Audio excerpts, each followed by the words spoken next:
Let's just.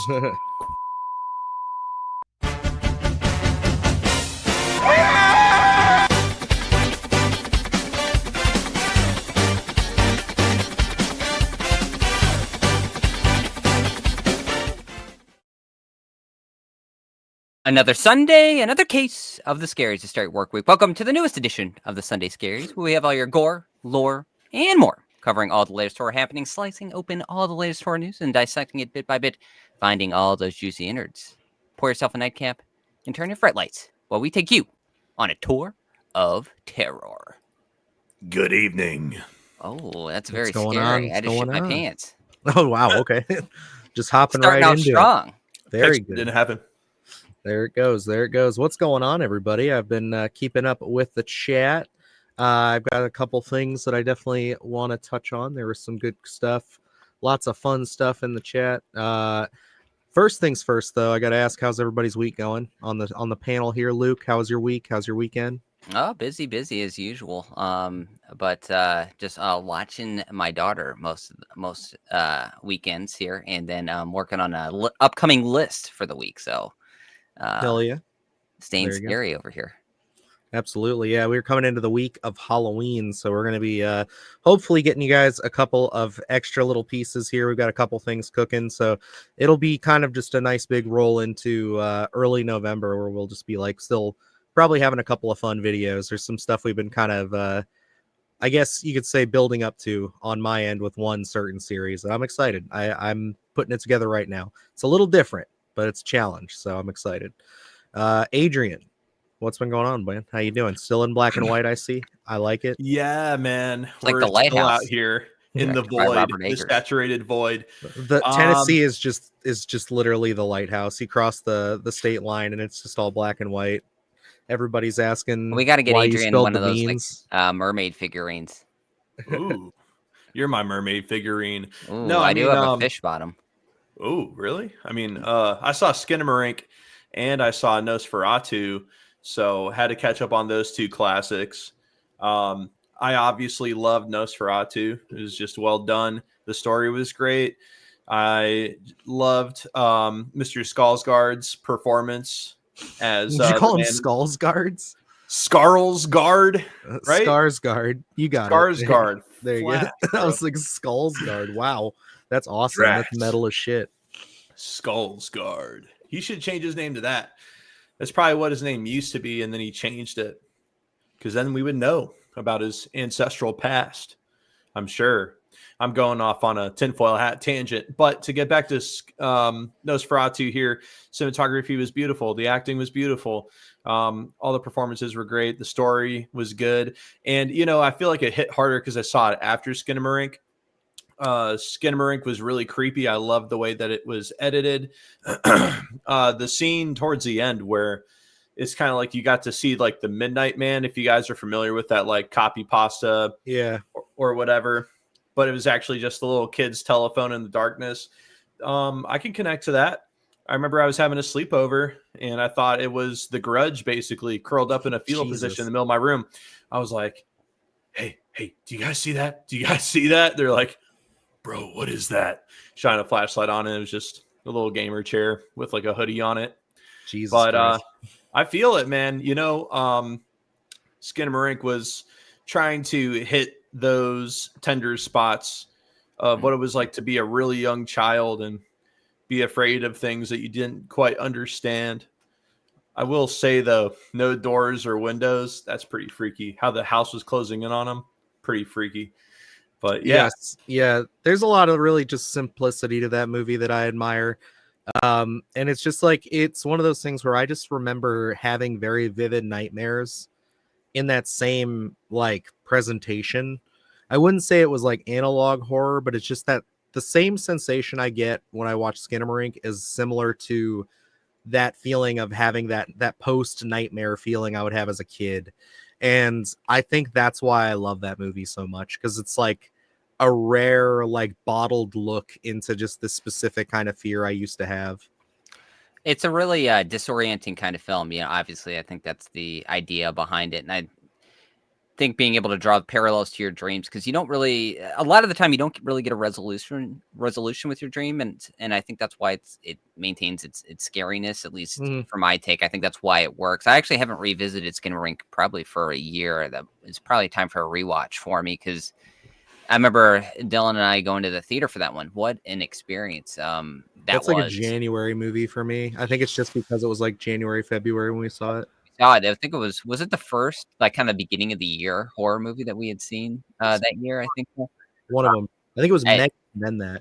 Okay, yeah, and I mean, it really worked being in the theater, being cold outside. It just had a great atmosphere to it. Agreed. It's not everybody's cup of tea, but I certainly like it. Now, speaking of that, thank you guys so much. I wanted to say for supporting this last list. Like, this list's been doing great. Like, I thank you guys so much for all the love, praise, and input. Lots of good stuff getting recommended in the comments. Lots of fun stuff there. And then also, yes, I know I disappointed many of you by mentioning Lake Mungo. I do love that movie, so I'm sorry. But no, there's been a lot of people who've been good sports about it and a lot of people who haven't. But hey, that's the name of the game here. But thank you guys for all of that. And let's see. I did have a couple of things on here that I thought were worth noting in the conversation to be had. A big thing going on right now. Everybody's talking about Welcome to Derry. That's premiering right now. It's actually a Gremlin. I don't know. Am I just going to say Ryo now? But it's like Ryo is live tweeting us in the chat his reactions. So very fun there. But that's definitely worth checking out. We have a review up for that if you haven't seen it. So you can get our unfiltered thoughts. No, who am I kidding? We've had to do all non-spoilers, but nonetheless, I think we get the point across. It's a good show. I'm excited. I hope we get to see the last 3 episodes. If not, we'll be waiting in anticipation until you guys can get the first 5 done. So it's going to be a rough couple weeks. Yeah, that's gonna suck if we have to wait. Just because we were able to binge the first 5 episodes and then having to wait.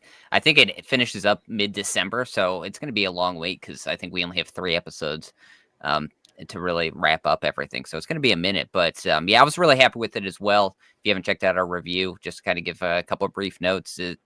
I wasn't really into Welcome to Derry. I didn't really have any expectation that it was going to be a positive experience. I warmed up to it after we had been able to kind of go over that first 10 minutes on the Sunday Scaries, over probably a month and a half ago, I think. But it seemed intriguing, but I didn't know how it was going to hold up after that 10 minutes. And I'll say being able to see the first 10 minutes, it really did hit. It translates well from what we had read. And it really does maintain its consistency of keeping you intrigued throughout the first 5 episodes. Now, there's some questionable CGI, certainly. I think that's expected going into these modern It properties, certainly. So some of it doesn't always work, but some of it is rather intriguing in the sense that they make a case for you to be okay with it. It'd be like, okay, it's not the best, but I like the scare that's involved there. So I'm excited to see what everyone's going to think on this one. I think a lot of people could have some fun with it. Yeah, I think it's definitely worth checking out for sure. It's reinvigorated my excitement for like the It film franchise. Cause like I said, I think I was caught off guard a little bit by just how many people actually love chapter 2. We struck a nerve with that one a little bit because it was like, I thought that was widely accepted that was a weaker entry, but yeah, I guess there's a lot of people out there who thought differently than that. I was kind of taken aback, but then again, I don't know if I we weren't like doing this at the time. We weren't as plugged in, I would say, to like how the entire world felt about that stuff back then when those came out, because that was before we were even doing the podcast. So yeah, it's really been a minute since we've taken like a temperature check, I think, for any of the It properties. And yeah, I don't really know how a lot of people, I thought it was a pretty negative experience for a lot of people, at least going into it. Maybe especially being removed from it and knowing what to expect with that one. Maybe that's kind of warmed people up to it a little bit more, knowing that it's like, man, well, it was an overall negative. So going in with a negative mindset, but then being presently surprised to a certain extent, maybe. I don't know. Yeah, personally, I love chapter 2. I just, I I remember growing up, seeing like bits and pieces of the really old original It movies and feeling like chapter one kind of still had that feeling to it. But chapter two was just really interesting to see a modern spin on it, see everybody when they're older and they're going back and they're going to finish the business that they left off on. I really like that, plot in general.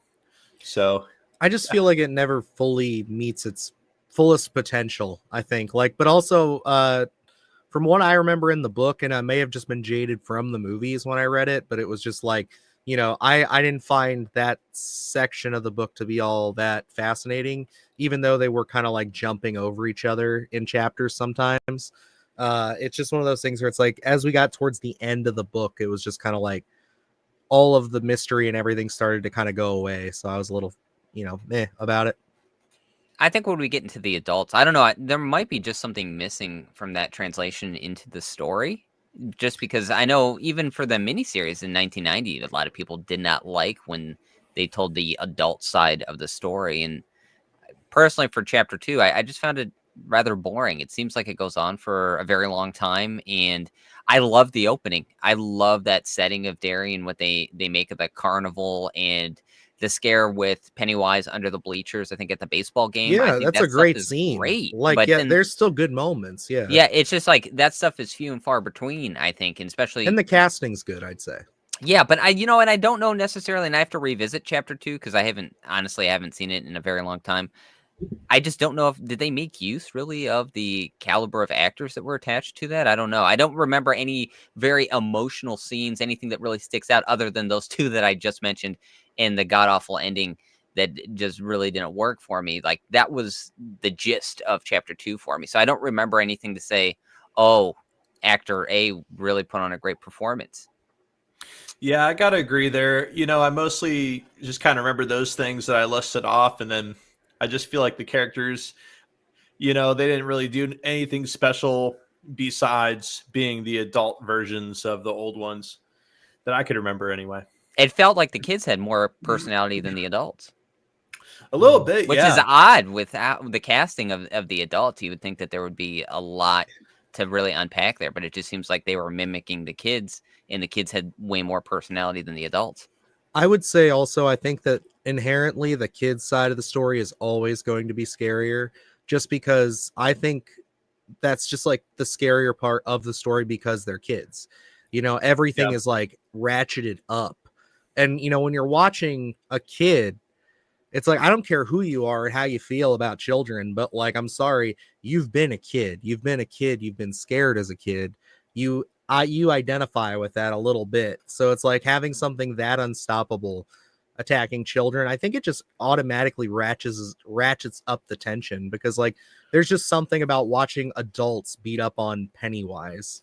That's just not. Yeah. That's why they have to make him a spider, which again, I'm not crazy about. Like, I want them to go crazier with it. I hate the spider body. I'm like, give me like, because I think in Cary Fukunaga's original draft, wasn't it like a starfish or like a giant tentacle Cthulhu monster thing? I that think they see so. at the end? They really focused on more so on the deadlights. I think from what I Yeah. remember, it was very stylistic. But and I understand what you're saying, Dylan. Where putting yourself in the mindset of a kid, we're all scared of clowns. I think because of Pennywise and it just kind of being that overpowering force, but you can make, and that's where I don't think it necessarily excels when it's adults, that you can make that scarier. You can really amp up the stakes. They all have families now. So it's like, what happens if Pennywise comes for the entire family? It's like you have a lot at stake at this moment that you didn't as a kid. And clowns are still scary, whether I'm 5 years old or 35 years old. It's like the way that Pennywise he's an entity. So it's like you can really do anything. I just don't really feel like they take the parameters off and really just go balls to the wall with it, which I really think you have to have a lot of creative leeway when it comes to the adult version, just because we've had two versions of it. And I don't think either one really hits the way we want it to. Yeah. I think that's really where I sit with it as a whole. But the other thing that I like about this show, And then I want to go to some of the comments here because a lot of people have a lot to say. And it's I like that we're not directly pulling from source material anymore. Like we are forming a story using bits and pieces of what we know happened in Derry in those time periods and forming a story around it. We're filling in gaps. I think like that's kind of my excitement with the series now that I'm kind of disarmed for it. I don't know if you feel the same way, Luke, but like I just feel like if they're doing this well so far, if they really stick the landing of this season, like I'm really eager to see them continue to go back further and further to see what other obstacles and scenarios we find ourselves in. Yes, I think I want to not have an expectation. I want to know. I don't want to feel like I'm what to expect in this franchise anymore. I want to know to say it's a clown. We've got some kids. We've got a scenario, and then just fill in the blanks. You know, it's like just go that route with it and tell your own creative story because Pennywise, the lore behind Pennywise just allows for a lot of terror, and I think that's just go with it. Just give an outline and then let the creatives fill in the blanks because you can get real stylistic with it as we move back into the past. It's going to have a very particular flavor to the storytelling, and I think to get 8 episodes, if that's what they're going to go with for the remainder of these other seasons, you can really get a lot of lucrative story out of there. So I'm hoping it's just kind of, we know the instances that are going to be, but we don't know what to expect for 85% of the actual seasons themselves because there's nothing we're pulling from other than just the very basics. Yeah. And I was surprised to see some of the, like Dread Central gave this a really poor score. I think they only gave it like 2 out of 5 or something. I was like, whoa, that's like kind of harsh. I felt like they did a good showing here. Yeah, I was surprised by some of the negativity surrounding it, but it seems to be, terrible CGI, which I agree. That was a big one. You even highlighted it. It's like, damn. Yeah, that was one I consistently saw. Yeah, terrible CGI, and then kind of a story that's reminiscent of what we had seen in the past, which, of course, I think it was going to be. That was our hesitation going into it. But just the avenues of the storytelling that we're dealing with, it's going to be children. It's going to feel similar, but I think it has a similar feel, but it takes enough chances to say it's its own thing. It's not pulling directly from any of the other stuff that we've seen. I can confidently say that by the conclusion of tonight's episode, you guys will quickly realize how different the stakes of this show are. Yes. That's all I'll say. So when you watch it, it's there. But let's catch up on some of these here because Brandon's in the chat saying Chapter 2 was disappointing, especially with the CGI and the casting of Jay Ryan as Ben and the way the characterization of Mike preferred Tim Reed's portrayal. Gotcha. Alrighty. Yeah, definitely. I don't know. Like, I think the other problem with Chapter 2, not to harp on it, is like, I think it is kind of hard to give everybody enough time when it's the adults. I feel like the kids, it's always just so well rounded. Like it just feels like we have that, but like with the adults, it was just like they had certain sections of that which were just comedy bits, and it's like, no, like come on, like I can't sit here and just goof with Pennywise. Like I know he's goofy, but like the first movie, he's goofy in like the Art the Clown sense of like I'm holding a child's severed arm and I'm waving at you from the side while you're being punched. It's like, Jesus, that is dark and hilarious. And I just wish they would do more of that. Not better than the first, but still good from Ryo there. Gotcha. Gracie here says, I didn't watch Chapter 2. I was dealing with some personal stuff and wasn't in the right headspace to see a hate crime. And then all my friends said it sucked anyways. Maybe I'll see it someday. And I will say the beginning, yes, the opening of it, Chapter 2 is fantastic. That opening is so strong. When you get to them attacking the gay couple, because it's right out of the book. But Pennywise is terrifying. It's got that, you're always talking about that energy of like the town is just evil because of Pennywise's presence. That feels like that in that scene. It's very scary. Yeah, and it's completely grounded. It's just people attacking people. It's not even Pennywise. That's why it does really feel authentic. So yeah, Gracie, if you're not that's something where you have to prepare yourself, I think, because it is so authentic. So yeah, if you I can see you not being in the right headspace for that and not wanting to deal with it because it is so authentic. I mean, we've all read stories that it's based off of something I think that happened I think in Stephen King Stephen said that. King's Yeah. town. So it feels really authentic. That's why it is so scary, and just the characters there that are the villains in that scene just feel so off. You can easily see that influence from Pennywise, and it really does set the bar, I think, for the rest of chapter 2, where it just never gets there. And I don't even know if it's in the same ballpark as the rest of the story, just because it seems to miss on a lot of points for me. It's a bunch of bullshit caught on film, but Jeez, yeah. There you go. Yeah. Um, yeah, I feel you honestly, again, and this is one of those things where it's like again, I really hope that we get the last 3 for our sakes, but like, yeah, I am still happy to be taking the journey with you guys nonetheless and seeing everybody's reactions. That will be a lot of fun. And like, I think overall it's one of those things to me where I think that this will, just because of how I watched it, to me, this already feels like a binging series. This feels like what I would sit down and want to watch 3 episodes a night with my wife or something for like a week. You know what I mean? Like that would be like kind of what I'd like to do.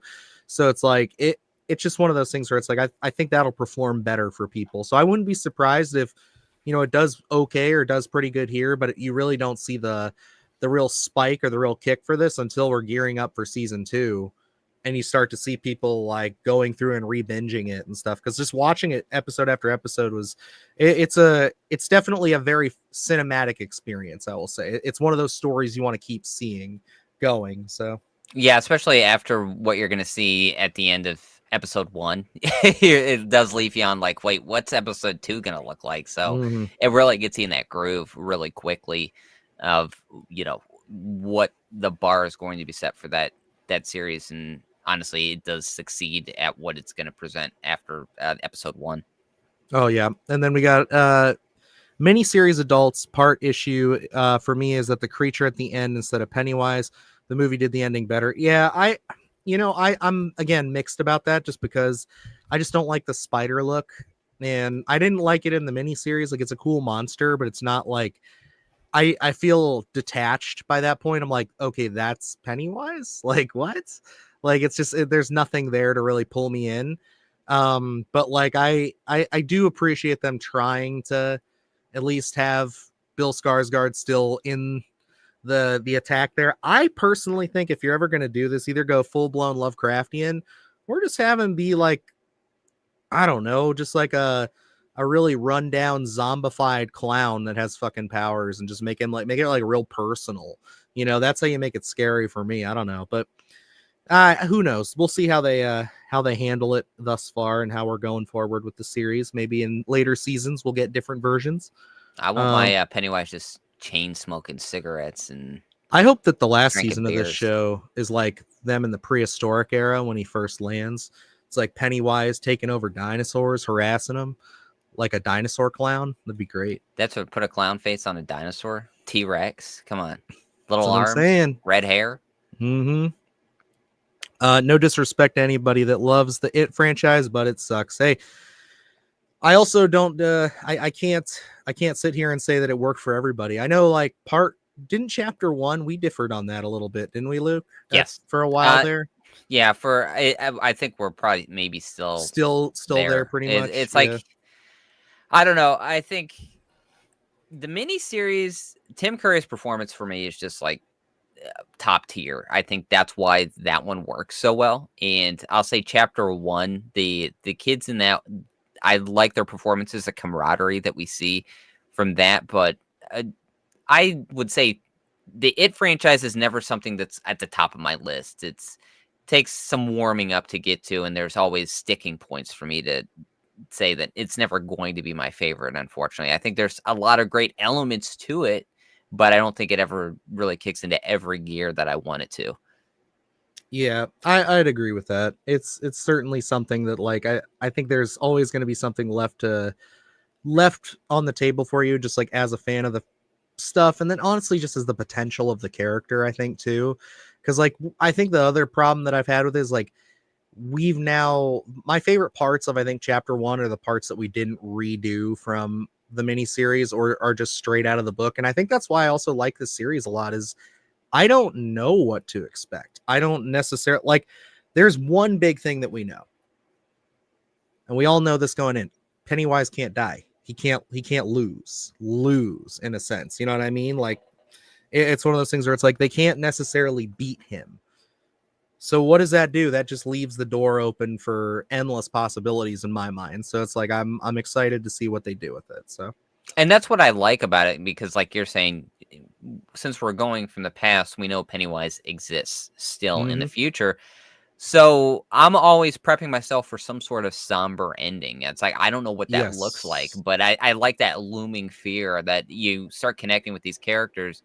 And I guess it doesn't necessarily mean that they're all going to meet their demise. It just means, Pennywise still exists afterwards. So who knows what the end game for a lot of these characters mean, but I'm always preparing for the worst. And I think that's always like something in the back of your brain as you're watching Welcome to Derry. Be like, oh, well, there's something that exists beyond the story. So even though I like this character, what does their end look like? That's always a possibility.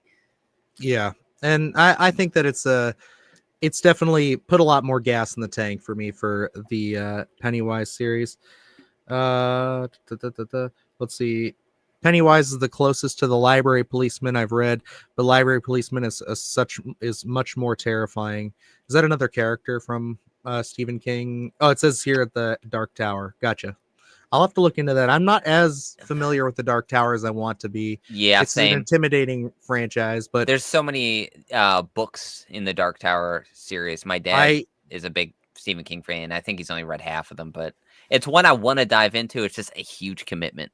I did Dune. I conquered Dune, so it's like now I feel like I can do anything. But like, yeah, it's one of those things for me where it's like I do want to get into those, but if I was still working my old day job, it's like, yeah, I just listen on headphones all day. That's how I got through Dune. I was like simultaneously reading and listening to it on audiobook, which was just a nightmare to try to keep track of. I have like a whole note section in my phone that was just time codes mixed and then like trying to figure that out with pages and chapters. So it was awful. So I don't think I'll ever do that again, but nonetheless, made for a very good read, and I think I can get through the Dark Tower. I just got to find the right place and time to get to it. I read the Dark Tower in 5th grade. I remember I watched Lord of the Rings, and I thought the Twin Towers was dope. I like the evil tower concept. So I saw the Dark Tower on the bookshelf, thinking similar experience. And I remember thinking like it seemed pretty cool, but the more I dug into it, the more I felt like I was a little lost. So I didn't end up finishing it. I read the Gunslinger, I think, in 6th grade, and That might have been it, actually. I think that's the very first of the Dark Tower series. Yeah. My dad gave it to me because he goes, just read this, because we had to read during recess when it was raining out. They made us read books. So I'm like sitting there, 6th grader, reading the Gunslinger, and I was like, there's some saucy pages in that book. There are, like, yes. That's the thing. It's like you give your kids Stephen King, you got to understand that, like, dude, especially like if you've ever audiobooked like Stephen King, like it is interesting, especially like I forget what it was. I think it was Pet Cemetery. One of the chapters just starts with a sex scene. So it's just like, you're just going from one thing. There's just a brief pause, and then it's just like he thrusts himself inside his wife. This is blah, blah, blah, summer of whatever. It's like, Jesus Christ, man. All right, King, let's go. It's like you're just blindsided by it. But that's how he always starts his books. Pet Cemetery. Great fucking book. Love that book. Scary as fuck. Well, I know we're on a bit of a crunch here because Luke's got to head out a little early tonight. But I figure we should hop into some of these stories because I know we got some fun ones on the docket. Luke, do you want to kick us off there, sir? Why, certainly. We talked about it last week, just very briefly. It got announced when we were covering the Chainsaw Awards. Screamboat 2 has been announced. Stephen Lamortz will be coming back to tell the tale of that killer mouse once again. And he did speak with, let's see here, was that Variety, about just giving us a little bit of a tidbit, saying that Minnie Mouse will be accompanying our Screamboat Willie character. So that's going to be rather interesting. And, you know, they're going to have the typical comedy that we had seen in the first one, but definitely doubling down on the gore. So this one could be very interesting from that gruesome comedy experience that we had from the first one. I think the first one was a lot of fun. We talked about it. We were really happy with it, not knowing what the expectation of that one was going to be. And I'm really excited that we're going to get a sequel and what that's going to look like. I have a really dark feeling about the Mean One too. I feel like we're going to be in Screamboat land for quite some time with Stephen Lamort, so I don't know if we'll get a Mean One too. But that being said, I do prefer Screamboat land at the end of the day because I really love this movie, and I think that like this is kind of like, in my opinion, this is like one of the top 3. I would say probably, I guess you call them public domain horror movies. Like, this is so fun. It knows what it is. It's got a good sense of humor, but it also is like violent as hell, and it doesn't hold back in any shape or form. And I love that. It really has a handle on what it needs to be to succeed, because we weren't really sure what approach they were going to do. I know from the perspective angle, we weren't sure if it was really going to work. But man, it really did maintain its tone, and then also bringing that gore aspect to it, but also having a lot of fun to it. David Howard Thornton as Screamboat Willie is just absolutely fantastic. He's got a great handle on that character. It was a pleasure to see him really tackle it. I don't know if anyone else would be able to bring that kind of charisma to that right now that I can think of, but I'm excited to see what it's going to be from, you know, just going from Screamboat Willie to also adding Minnie in there to help him. Obviously we're going to have probably an even bigger body count, but I want to see where this goes. I know by the end of the first one, I'm assuming we're not going to be on another ship. Maybe, I don't know, but no, he's Steamboat Willie, Luke. Come on, you gotta have the steamboat. It's Screamboat. Dylan. Screamboat Willie. Okay, fine. I want this to be an apartment complex, like was that Critters 3? And there you go. It's Minnie and Screamboat Willie just terrorizing everyone is the next step in this franchise. I think that you go full blown Speed 2 and you have it on a Disney cruise, but it's not a Disney cruise. It's whatever their version of Disney is. And that's what you do. Let's do Speed and have it on an actual bus. Just on a bus. Just redo Speed with Steamboat Willie. With and a Keanu Reeves cameo. He'll do it. He can do the voice of Minnie. Oh, that'd be perfect. There was also, I skipped over this on accident, but I love this. Hey guys, happy early Halloween. Me and my husband are going as G-rated body horror. That's awesome. We will be trash and recycling cans from Spirit Halloween. That's dope. That's fantastic. I love the concept, and I think that would be hilarious. If next year I can coordinate with my family, I would love to do some G-rated, like almost like Disney or cartoonifying some body horror stuff in some way. But like, I love the subtle approach you two took with that. That's great. Went to the local Spirit Halloween over here finally, and they got that subway train set up in the middle of it. Super cool. Super cool. Been in that thing like 700 times this year, dude. Like, I go to at least 2 Spirit Halloweens a week with this kid. Like, just around. I've been to all the ones that are within driving distance of us, and like it's just like we'll find ourselves on a weekend going because he wants to take mommy there. And then sometimes during the week, it's just like, all right, let's go to Spirit, kill some time between destinations or whatever we got to do. Usually on Wednesdays, because it's like there's a layover between when I pick him up and then when we go to like my dad's for dinner that night. So it's like there's usually like an hour to 2 hour gap there. So we that's when we go Spirit hunting. We just start walking around looking at all the goofy shit. I've only been a handful of times this year. Last year I went a lot. I was going probably at least once a week. You have the best one by you guys right now. The Cuyahoga Falls one, in my opinion, is the best one. Yeah, that's the one. That's my favorite as well right now. That setup is crazy in there. They have so much to look through too, and there's so much stock. Yeah. So I'm gonna probably go a couple times this week, and then of course once they do that 50% off, I think what is that Saturday maybe? It should be. Yeah, Yeah. usually it's the day right after. I really want to go and just see what they have available. If it's Saturday, brother, I'll meet up with you. Yeah, that'd be Saturday. I'll go with you. We'll just meet one. We'll go there nice and early. Yeah, We'll see what we can grab. I really want to get one of the Sams. I don't know how tall they are, but I've always had my eye on one of those. And every time I go, no man, I think the past 2 years to look for a Sam, and none of them have them by the time I get there. And I get there rather early, but they're always gone. Yeah, I don't know what I honestly like. There's a lot of stuff I want, but it's like it's one of those things to me too, where it's like especially because like right now I'm currently rearranging this room. Like I put in new lights and stuff, so it might be a lot brighter. But I am like so turned off by like going there and being like, man, I do want like a Freddy glove and stuff. But then I look at all the space and all the stuff that I already have and I'm trying to display right now, and I'm like, I just can't justify it. But I will totally go and help you hunt down a Sam if you want. I think the only thing that would really catch my eye right now that I've seen, and I'd really have to go back and look, is they have that Art the Clown statuette. Oh no, I'm sorry, the Tales from the Crypt statuette. I saw that last year. I wanted that, or the one with the Halloween 2 pumpkin.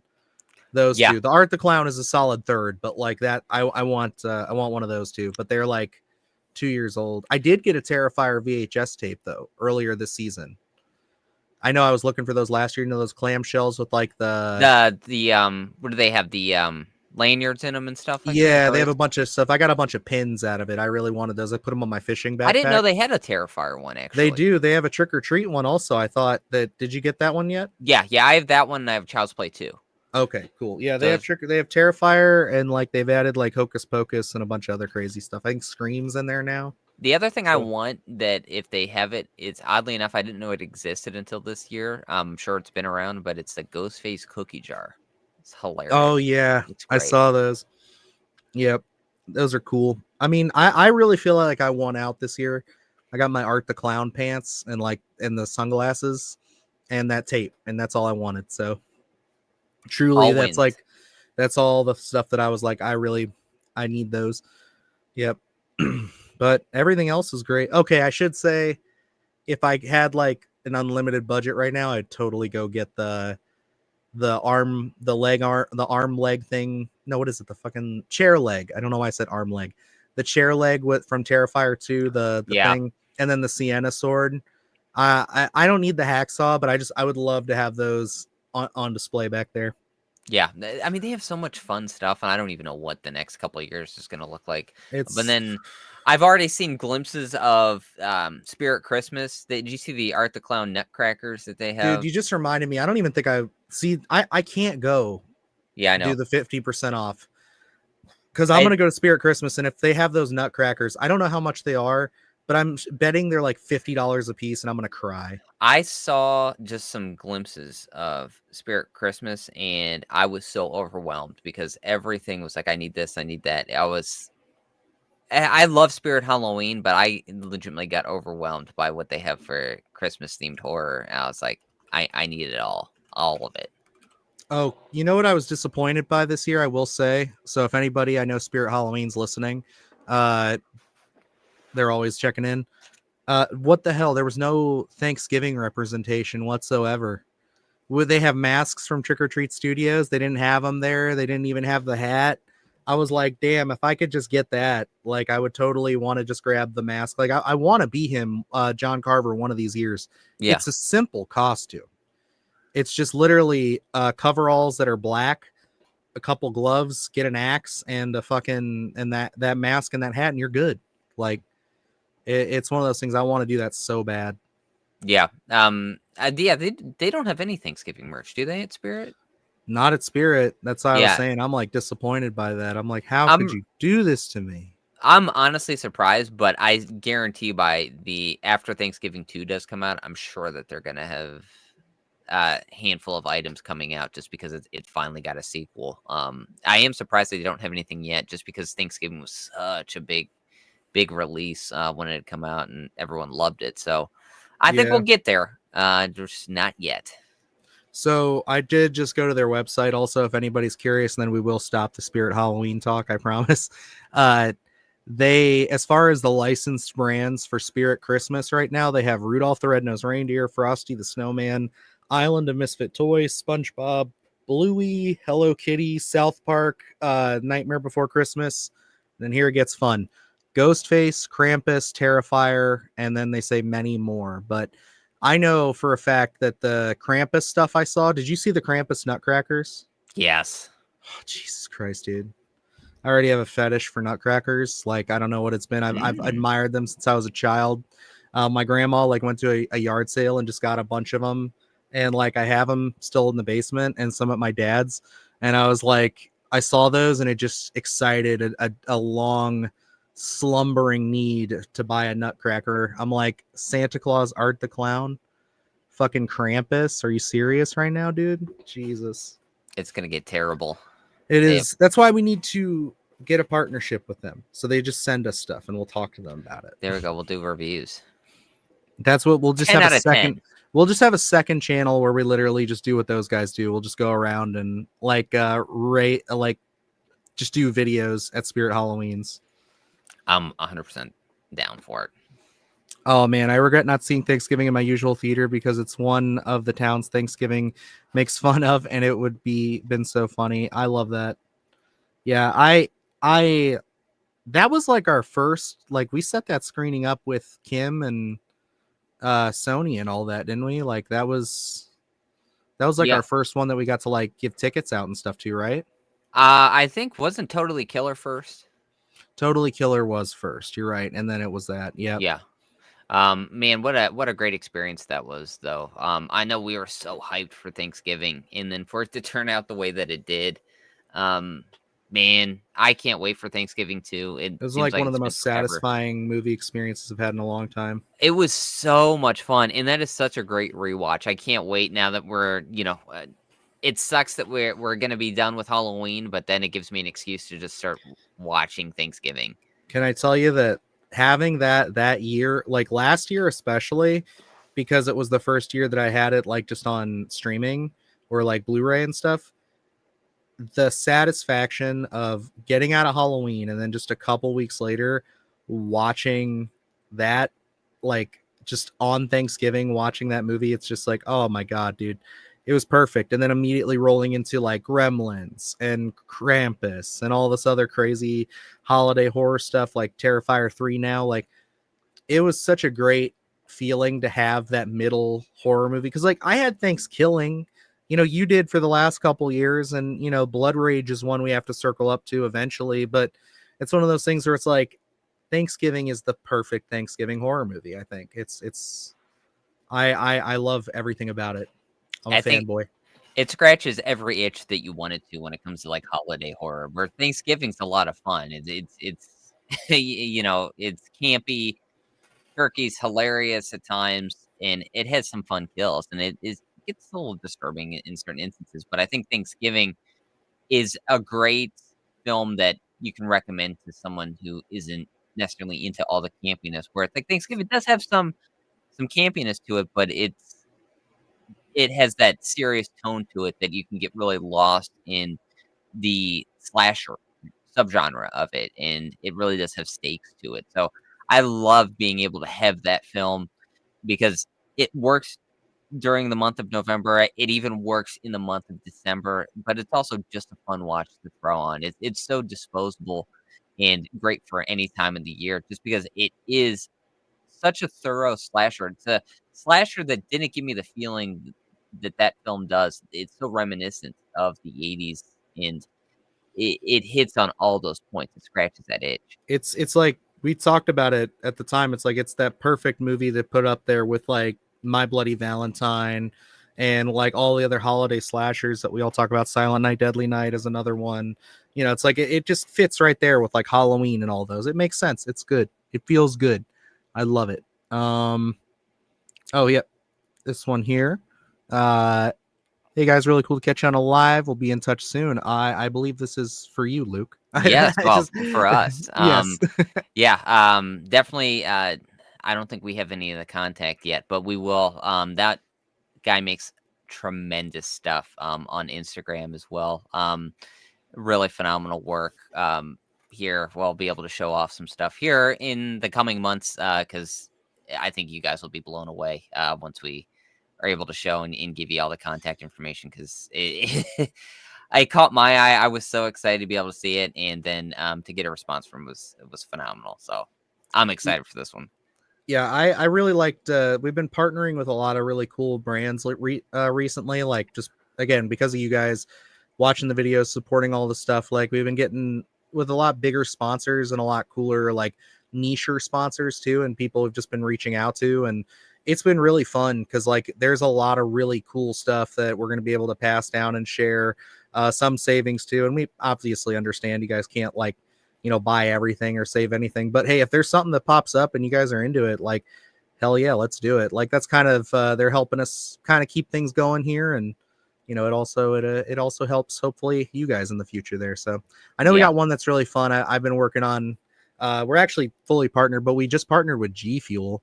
I can say that, and they have those horror packs. So I don't know if anybody drinks that, but, like, I have not tried it yet. I really want to, because I need to stop drinking Rockstar. I don't know if anybody has noticed, but I drink way too many Rockstars, and it's really bad for me.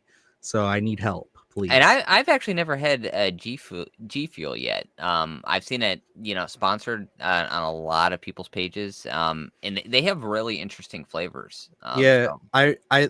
The biggest reason why I was stoked for them to hit us up was because it was like the killer packs. Like, they have the Michael Myers, the Halloween Scream, 2, I think. They have the Child's Play, Friday the 13th. Like, I'm like, that's perfect. Like, we could make so many funny little promos for that. And that's, like, really what I like about some of the ones we're getting now is, like, we're getting less restricted, because, like, I love NordVPN. Obviously they sponsor us a bunch, but, like, they always want you to do a very sanitized, very straight-laced, very by the book to the points kind of thing. And we have a lot of, like, leniency with some of the other stuff. So we're trying to do some fun shit. Cause, like, I love, like, watching YouTubers who, like, put a bunch of, like, fun and, like, flair into their promos and make them actually worth, like, enjoying, making them more like a skit. And I really want to get there eventually. Cause, like, I feel like that could be so fun. And it just reminds me of, like, Adrian and I actually went to school together at a place called PLCC, and we had to do, like, promos and stuff for class. My God, like, if we could just resurrect that side of us again and do that, it would be killer all the time. Yeah, that was super fun. I remember making, like, menus and stuff like that, and advertisements. And yeah, take me back, bro. Absolutely. Before we hit there, I do want to touch on Mr. Moon's comment here. Thanksgiving is still peak of Thanksgiving horror, LMAO. I cannot argue with it, though. I mean, is he wrong? Thanksgiving, it's kind of in a league of its own. You know what I mean? It's a perfect killer turkey film. You couldn't do any better than that. When that man carves off the dad's face and puts it over his, and I say man, he's a turkey, and everybody just takes it like that's the dad. Cinema. I'll tell you, cinema. that we talked about it, I think, on our review, which was that our first Thanksgiving of of having the channel. So obviously, like, if anyone knows, has been with us for since the start of the channel here. We started the channel, and then I had my daughter in that November. Her birthday's November 3rd, and we were doing Thanksgiving a review. Dylan wanted to do it. I had never seen it. So, of course, we're straight, baby's up all hours of the night, barely getting any sleep, and I had to fit in a watching of Thanksgiving. And I'm holding my daughter. She's only a couple weeks old. Never shows any interest in anything at this point. And I'm watching Thanksgiving, and she was just locked in when that turkey was on screen. I've never showed it to her since, but I think maybe this November I might turn on Thanksgiving, see if she's still enamored with that turkey. I think she will be, but it was the first thing she showed interest in, so I'm gonna have to find her like a turkey plushie. Oh man, I still want, like, Gutter Garb or somebody to do, like, official Thanksgiving merch. It's wild that we don't have any of that. It's like, I know it's a niche thing, but that is we get so many random limited edition T-shirts that are only available for 72 hours. You think someone would do a Thanksgiving? Yeah, definitely. I think that would do better than people expect, especially if you Yeah. like notify. It's like, I think more people like especially if you did that, you'd have my money, because it's a once in a lifetime kind of thing. Like, who's going to make a Thanksgiving t-shirt? Absolutely not. No, I'm not going to go that overboard. That's even too much for me. Nostalgia critic, man, that takes me back. I remember I used to watch this stuff when I was 13. Cinema. Fun fact, I stumbled upon that scene as my first exposure to the film. I was high on edibles and my friend had it on, and it was just pure awe, that turkey talking to the cop. Yeah. I'm going to put Thanksgiving on this Thanksgiving year, third year in a row of traumatizing. There you go. That's what I'm talking about. Show it to the young ones. It's everything they deserve and desire. Thanksgiving is for the children. Yeah. I mean, I think, didn't we find that on Netflix at my house, like in 10th grade, Adrian? Thanksgiving? Yeah, I'm pretty sure we watched that, like you, me, and Jeffro for the first time. And like John, I think, like in my dad's living room, just randomly on a weekend. I must have been baked, man. I can't remember. Okay. Welcome to Dairy episode 1 was an insane episode. Can't wait for this week. Heck yeah, man. Definitely. Yep. It'll get you. Yeah, it's got some good stuff. But yes, I know we kind of rambled on into some other things there. So why don't we move on, since we were talking a lot about Thanksgiving, killing, all that good stuff. Why don't we move on into some official Christmas talk with our next story there, Luke? Oh, yes, we got a trailer drop for Silent Night, Deadly Night. I know we had the teaser a little bit ago, but we're finally getting a trailer. Then we also had the Red Band trailer released with a little bit of extra gore being released there. This one has me really excited. I know we got a lot of positivity coming out of some festivals. Mike P. Nelson being attached to this one, and Silent Night, Deadly Night just being a really dormant franchise that we haven't seen anything for the past few decades, honestly. So I'm excited to see where they're going to go with this one. I love some of the scenes in here. The daytime scenes, I don't know why those just tickle my fancy so much, but it's like I love the daytime aspect of this as well. I'm excited to see what they're going to bring here. We have some reminiscent scenes of the original, but it also seems like they're going to be doing their own stuff in here as well. So I don't know. I think this is one of my most anticipated over the next few months. I'm hoping this one's going to make my top 10 of the year. I hope so as well. It's awesome that it's coming from the Cineverse camp. So they're going to release it unrated. So we're going to get it just like they did with Terrifier 3. And I think that's great. This, I think, hopefully, and from the early reviews, it seems like it very much is. This is going to be the redemption movie for Rohan Campbell. I think like he's been showing some teeth lately with like roles like he was in The Monkey, where he was just completely just an absolute character and just like this awesome, weird, just oddball concept as a whole. But then like seeing him in a role as like Billy from the original Silent Night, Deadly Night, like just perfection. I've been saying it from day one. This is perfect casting for this movie. I'm really excited to see what he's going to bring, what kind of Rohan Campbell we're going to get, because like you said, he was such a fun, off the beaten path kind of character in The Monkey that it was so weird to see him portray that, but I think he did it so well. He was one of the big positives of that film. So I want to see how wacky this is going to be. I don't know what the plan is here. Just from this trailer alone, hey, I'm signed up for if they want to make this into reignite the franchise in general and give us a holiday horror over the next few years. I am all in. It's not, you don't have to twist my arm for holiday horror, but I think this one is going to be a lot of fun. And this being unrated, I anticipate they're going to deliver a ton of gore. What's the release date on this? Is this mid or beginning? It is the 12th of December. So I'm really excited. We're going to be in that cold month of December, going to the theater to check this one out. Maybe we'll see it a little bit early. I don't know, but this is one where we talk about things that you need to see in the theater. If this is going to be very limited, I really want to make it an effort to go out and see this one because we don't get holiday horror at the theater that often. What last year was Terrifier 3, and what a fun experience that was. So I'm hoping Silent Night, Deadly Night at least is in the ballpark of that kind of experience.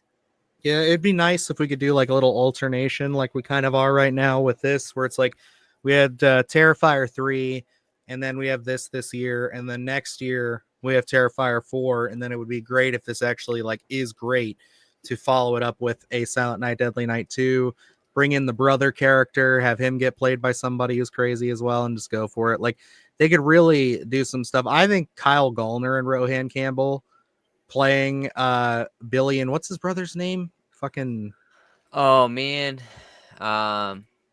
Billy and Steve.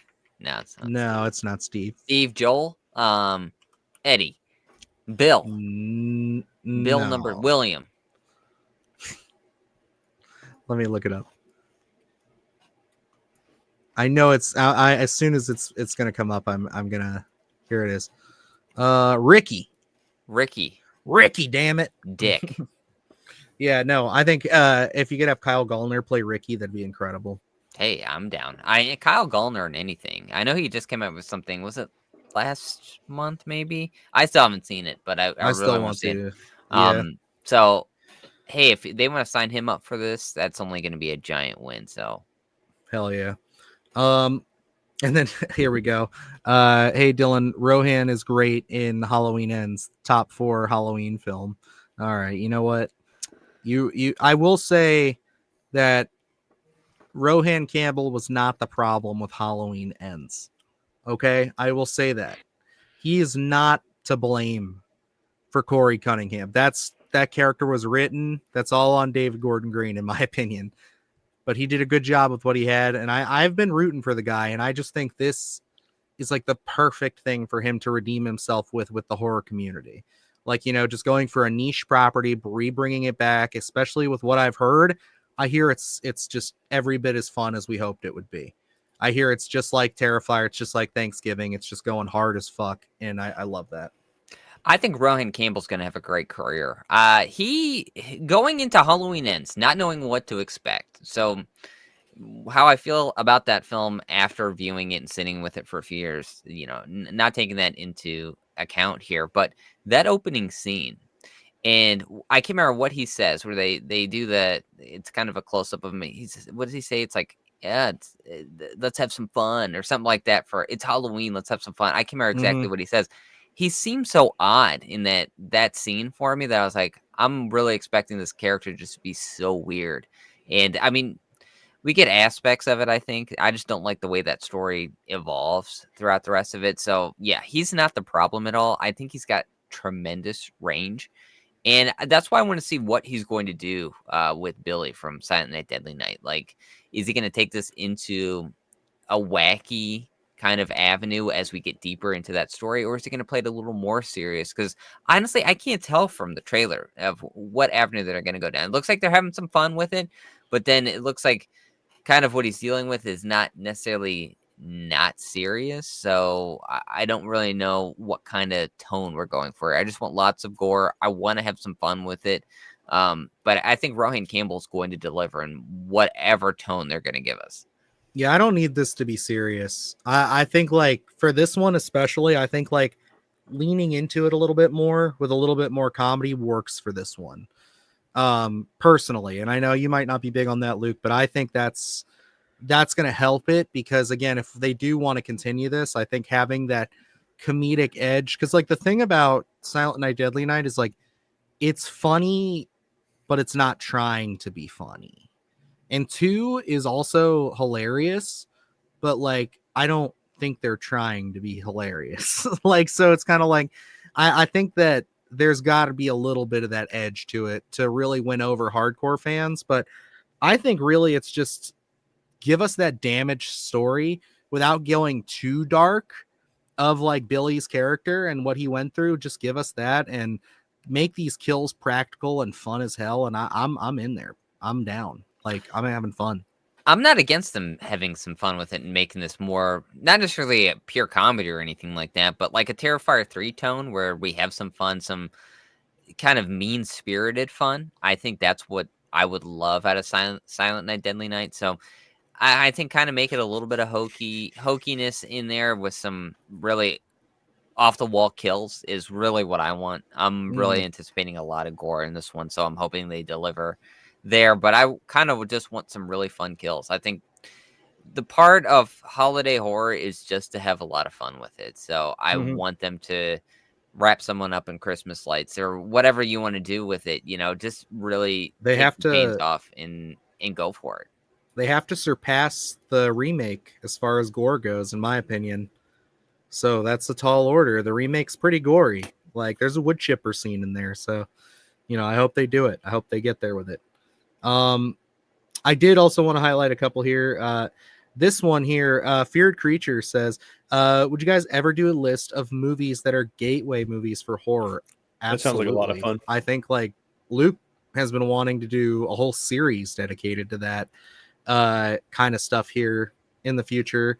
I think you've brought the title up a couple times, like Gateway to Gore. Yeah, I think I've mentioned it on the channel a couple times. I easily want to do something dedicated to gateway horror. I absolutely have a love for it even now as an adult. I have such a soft spot for it. So anything that can be anticipated or categorized as gateway horror, it's like something I easily want to check out. I think someone in the chat mentioned, I don't know if it was right when we got on, that R.L. Stine had a new property come out on, Yeah, there I was think, some talk Tubi. about it.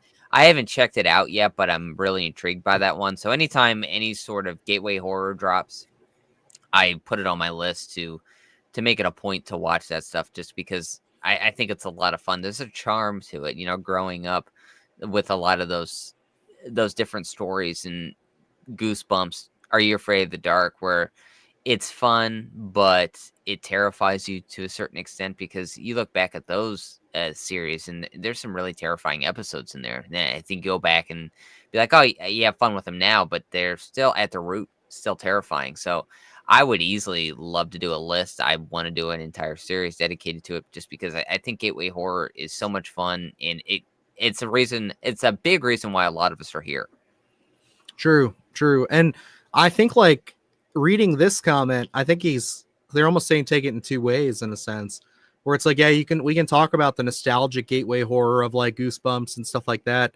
But then like also, what would you classify as gateway horror for like adults nowadays? Like, if you're dealing with a full-fledged adult, maybe they don't want to watch, like something like a Goosebumps or something like that, you know what I mean? Or like an art or like a Scary Stories to Tell in the Dark.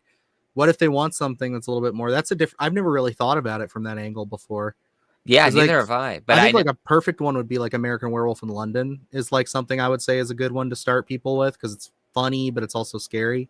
yeah, I think, especially when you're dealing with that comedy horror, where it's more horror than comedy, but that still has those comedy elements into it that is kind of categorized as that.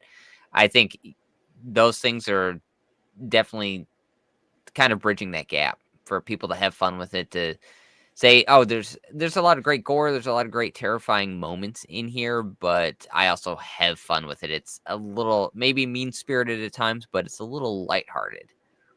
Yeah, I would say Jaws is gateway horror because you get a little bit of that horror edge, but it's still mostly an adventure film, Yeah. mostly a drama. It's got a lot of elements going into that.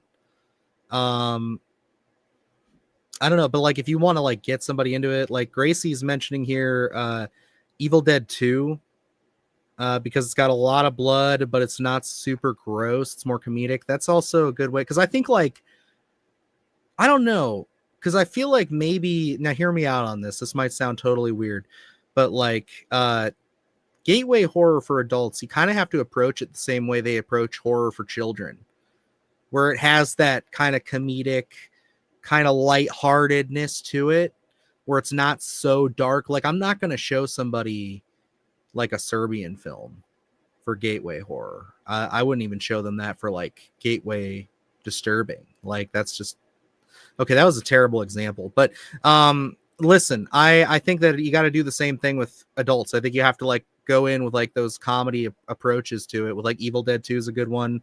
Army of Darkness could be a fun one because it's got that fantasy element. And and I think it's a little hard to gauge, because it may be depending on the person. Maybe they don't like Absolutely. comedy, where it's like But uh Return of the Living Dead.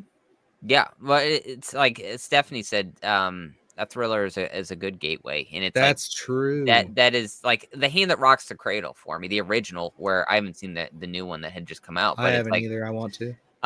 you know, it's got some horror elements to it, but I don't classify it necessarily as a pure horror film, but a case can be made where it's like, if you're looking for someone who loves more of a serious film, like Dylan, you brought up Jaws. If they love adventure films, well, it's like Jaws is a great one to sprinkle in that horror element to it, and then, you know, kind of bridge that gap to say, okay, there's some horror in here. Now we can turn up the volume on the next horror film that you watch. So it really kind of depends on the person and what they're really looking for, because the thrillers are great to kind of that sprinkle in that horror where it's like, oh, there's always a discussion, is this a pure horror film, where most of the time it's not, but it can be classified because it's got some horror elements to it. I was gonna say Zodiac is one of those. Yes. Yep, absolutely. And you could also put Seven in there. But like going the opposite direction with that again, I forgot we had two last year. Was it last year that we had Mr. Crockett and The Carved? Yes. Both R-rated, very good because they hit that nostalgic itch for like something like what an R.L. Stein's Pumpkinhead thing looks like. Which, tell me, is that something that I can watch with my son? Like we watch Goosebumps together already. Like he's watched like a bunch of the episodes, like Werewolf of Fever Swamp and stuff. He loves them, but is that one like I heard something about that one being a little bit harsher. So I don't know if it's actually like for kids or not.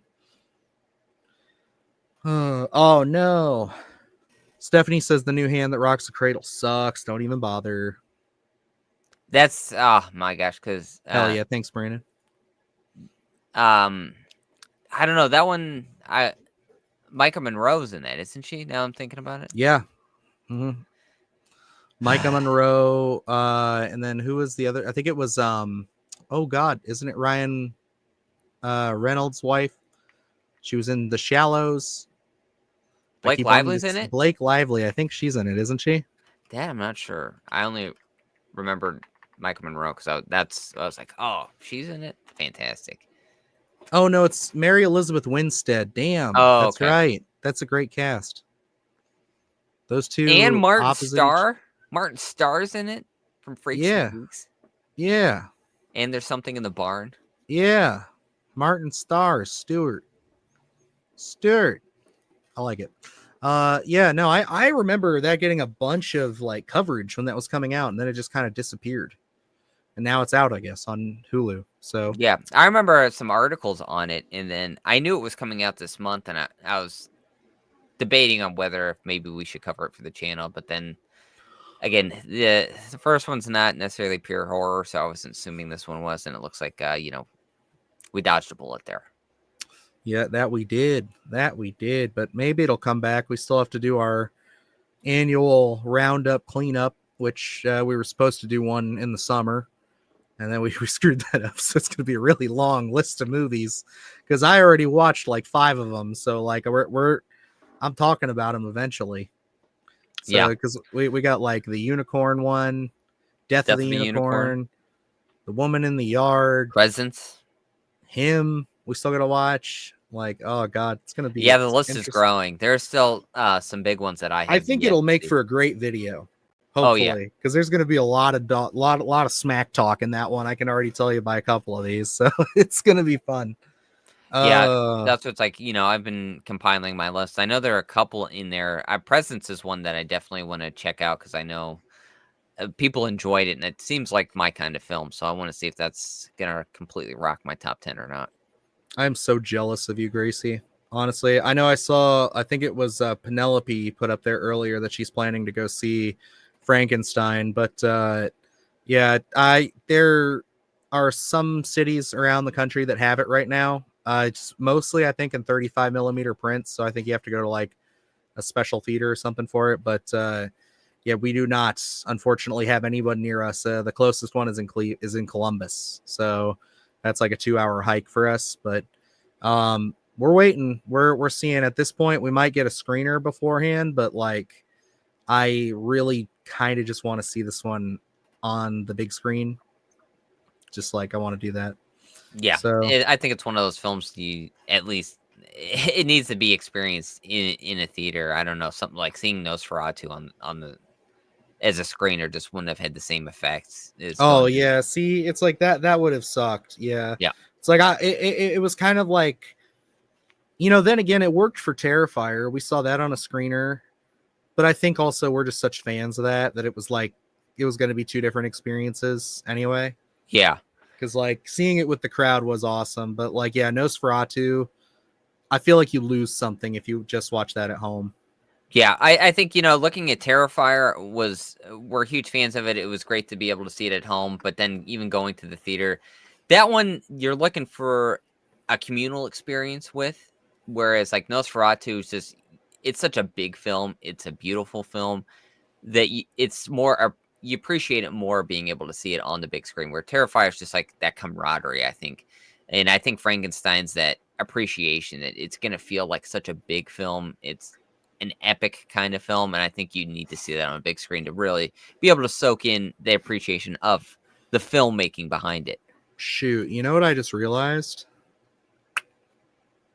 If I am, because I'm slated right now to go visit Adrian again on the 13th of November, at least that week. Adrian, if you have a theater near you that's playing this, and I haven't seen it by then, we got to go see this, my man. Like Frankenstein from Guillermo del Toro, we got to go. I'm down. I'll look for some. I'm sure there's a real nice light nightlight type theater in downtown Nashville. Yeah, we're just going for a little weekend trip down there to visit them before the holidays, and no, that's our lie. We went and I saw 20 minutes of Lilo and Stitch last time I was down there. I was like, I haven't been to a movie there yet. It's like, no, I was just in a movie for 15 minutes because our son was not having it. So, but he's been good ever since. He saw Shelby Oaks today. That was an experience. So that was fun. Then we got, speaking of Nosferatu, you want to jump to that as our last story since we're coming down to the last 15 minutes or so? Yeah, sure. Absolutely. We are getting another Robert Eggers epic here. Werewolf will be coming out. Looks like it's slated for Christmas Day of 2026. It actually has started production. So the filming is ongoing right now. This one, of course, a stacked cast as usual. Aaron Taylor Johnson, Lily Rose Depp, and of course, the lovely Willem Dafoe. This one, Robert Eggers does say that is let's see here. It is the darkest thing that he's written by far, which really has me intrigued of what the possibilities could be here. It's no secret we're huge werewolf fans here on the channel, so I don't know. Could this be the next epic here in the werewolf subgenre? I don't know. I'm putting my chips all in for this one. I'm debating on whether I should make the same joke from BSG this week. I'm gonna do it. As long as he hangs dong, I'm good. Because we got that in Nosferatu, and that's all I wanted. So that was that's all I came there for. So no, this is exciting as hell. And I actually we had one more story in between this, but I skipped to this one because Adrian, you mentioned that you just watched Nosferatu for the very first time. So I want to know your thoughts on this. What are your thoughts and feelings towards his next project coming out next Christmas? So I just want to confirm real quick. So he's using a lot of the same or some of the same cast members for this werewolf flick, right? Yes. So it's Lily Rose Depp, Willem Dafoe, and Aaron Taylor Johnson are coming back from Nosferatu. So that's the main character, like the lady from Nosferatu. Obviously, Willem Dafoe. And do you know Aaron Taylor Johnson? Yeah, well, I don't really know him from anywhere 28 years later, he was the dad. Oh, of course, man. Yes. His eyes, they look familiar somewhere. He looks completely different in Nosferatu. He's got a big old mustache and everything, like a cleaned up mustache. Nice. Skarsgård, yeah, hell yeah. Skarsgård. I love Dude, that. I'm saying, man. Yeah, it's going to be exciting. I haven't seen a werewolf movie in like forever. You know what I mean? Like literally, dude, I think the last time I saw a werewolf movie, if it wasn't Twilight, was in your basement where we saw the American Werewolf in London. I think I was with you during your first time watching it, I believe. No, I watched that when I was 8. Oh, so. darn. It's like you're watching something for the first time that weekend, and it was a special moment. It was. There was something. It must have been something cool. I don't know what it was, but yeah, werewolves definitely, like, we have our say, we have our thing we got going on here. We got a lot of opinions, a lot of points on werewolves between me and Luke here, but this, I mean, after seeing the success of Nosferatu, even before that, I could say I would be interested to see Robert Eggers do it. But now that he's done Nosferatu, we've gotten a taste for kind of what he would do with that gothic horror kind of classic monster aesthetic. I can tell you, like, I'm beyond all my chips in. Like, I'm putting the mortgage payment in, like the papers in there. You got everything, baby. Like, it's all going in. You can have the rights to my child, I guess. I don't know. I think this is going to be great. I think this can't lose. That's all I'm trying to say. This can't lose. That's what it feels like for sure. I really loved everything about Nosferatu.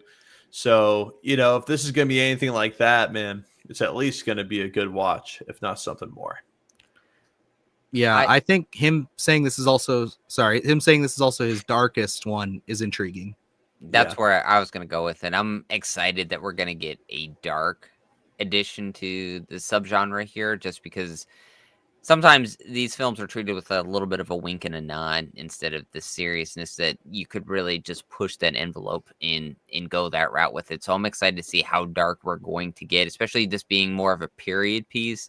I think that opens up some avenues for, just a very particular kind of storytelling, and just kind of the way that Nosferatu, that film feels cold. It takes place it's just so snowy. You really have an authentic feel to the atmosphere of that film, and I think that's what we're going to get here.